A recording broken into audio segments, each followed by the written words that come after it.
2023 OL paper முதல் 5 வினாக்களும் பார்த்துறாங்க. இனி அடுத்த 5 வினா 6லேருந்து 10 பார்க்க போகிறோம். 5 வினாண்டு யோசிக்காங்க. நீங்கள் அடுத்தடுத்த வீடியோவில் பார்க்க அடுத்த எல்லா வினாவும் இருக்கும், முழுமையாக செஞ்சுருப்போம். நீங்கள் அடுத்த வீடியோ பாருங்கள். ஃபுல்லாக பார்க்குறேன்டா எல்லா வீடியோவும் வண்டியில் பாருங்கள். அவ்வளோதான் வித்தியாசம். ஒரே வீடியோவில் எல்லா தான். ஏன்னா சில பேர் கொஞ்சம் கொஞ்சமாக படிக்கிறது, அப்படி 5 பார்த்துட்டு போங்க. அந்த ஒரு செட்டப்பில் செஞ்சேன். சரி, நாங்கள் இன்றைக்கு நேராக போவோம். 6வது கேள்வி. சுருக்குக 3xy/2 பிரித்தல் 9y/4. சரியா? பிரித்தலை பெருக்கலை எழுதுறதுக்கு என்ன செய்யலாம்டா, பிரித்தலை பெருக்கலை எழுதுறதுக்கு அதை தலைகளை எழுதலாம். சரியா? இங்கே வையும் வெட்டுப்படும். 1 2, இங்கே 1 3. அப்போ என்ன, 2x/3. இந்த பிரித்தலை பெருக்கலை எழுதுறது. இதுக்கு பின்னால் என்ன நடக்குதுடா, 3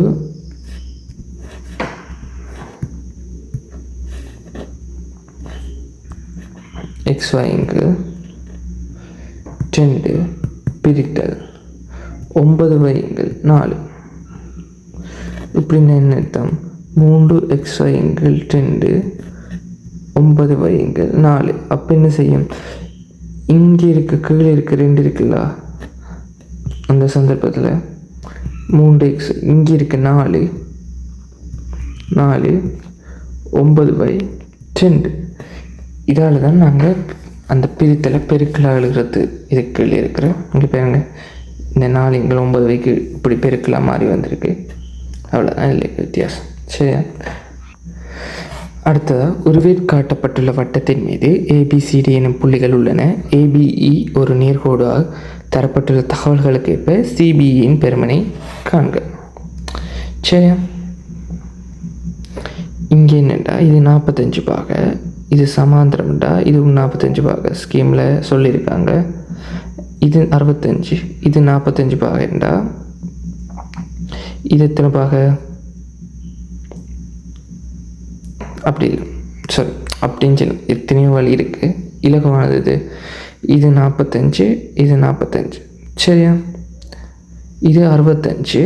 இது என்ன பாகையாக இருக்கும், ஒரு வட்ட நாட்பக்கல் தேற்றம் இருக்குது. இப்படி வட்டத்தில் ஒரு நாட்பக்கல் வரைக்க இந்த 2 கோணத்தினையும் கூட்டுத்தொகை இதுக்கு சமன் 180 பாகைக்கு சமன்.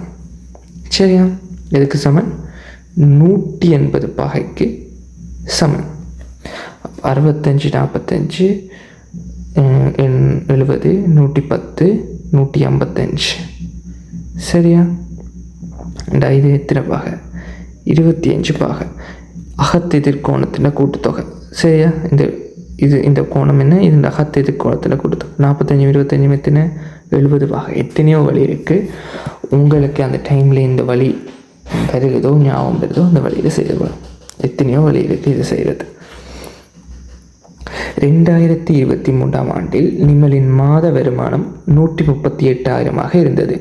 நிமலன் ரூபாய் 100,000 பார்க்க கூடுதலாக பெற்ற வருமானத்திற்காக 6% வருமான வரியை செலுத்த வேண்டியிருந்தது. அதே ஆண்டில் ஒரு மாதத்திற்காக நிமலன் செலுத்த வேண்டிய வருமான வரி. சரியா? 6% செலுத்தணுமாம். அவற்றை எக்ஸ்ட்ராவாக உழைக்கிற காசு எல்லாத்துக்கும். சரி, 1,00,000க்கு மேலே எவ்வளோ உழைக்கிறார் அவர், 38,000 ரூபா உழைக்கிறார். சரியா?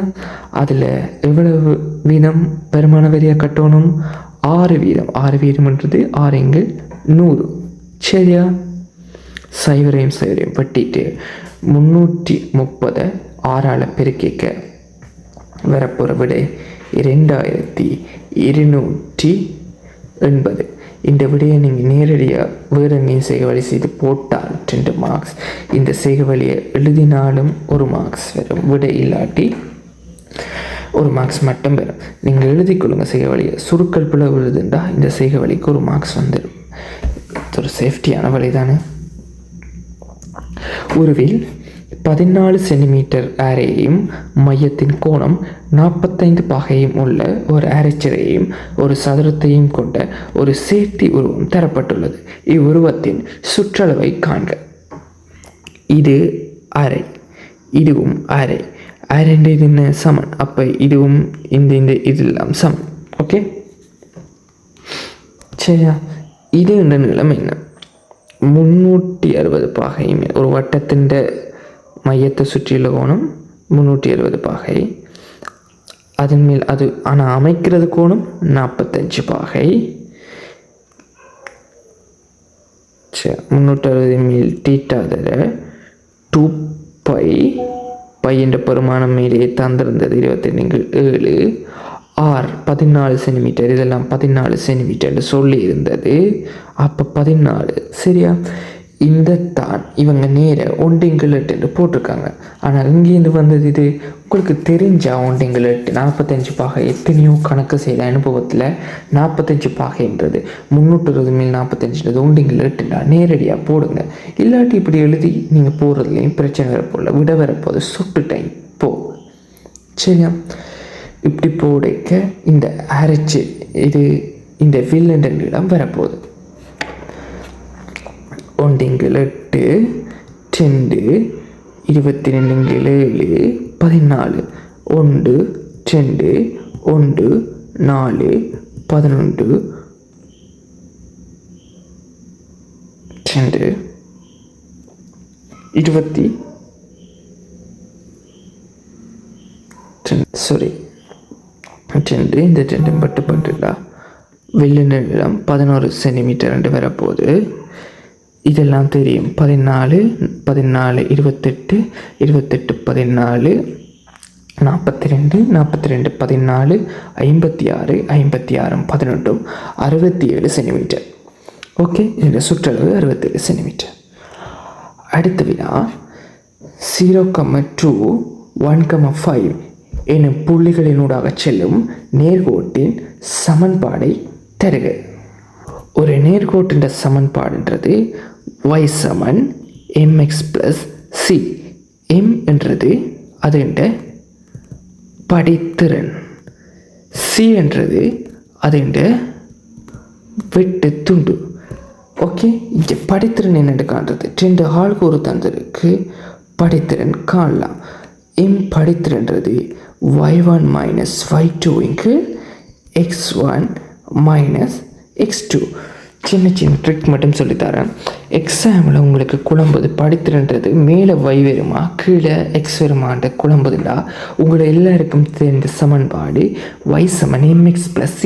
இங்கே mன்றது எப்படி இந்த y இங்கே இருக்கு x கீழே வரப்போகுது சரியா. x இங்கே வரும் சரியா. அப்போ ஒரு மாதிரி சும்மா ஒரு ஞாபகத்துக்கு இதெல்லாம் ஞாபகம் இருக்கணும். இல்லைண்டா அங்கே ஒரு குழப்பம் வருண்டா. அப்படித்தான் ஒய்ங்கு எக்ஸுன்றதை இங்கேருந்து நீங்கள் பிடிக்கலாம் சரியா.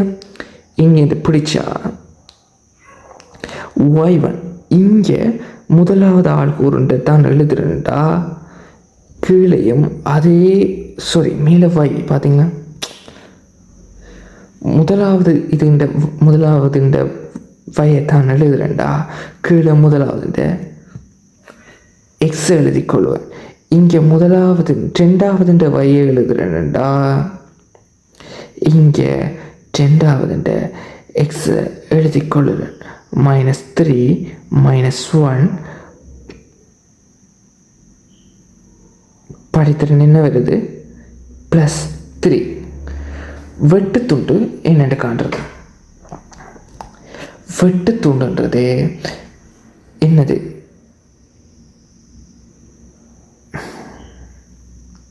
இப்படி என்றா இந்த வய எக்ஸ் 0 இருக்கும் பொழுது வயின்ற பெருமானம் என்னவோ அதுதான் வெட்டுத்துண்டு.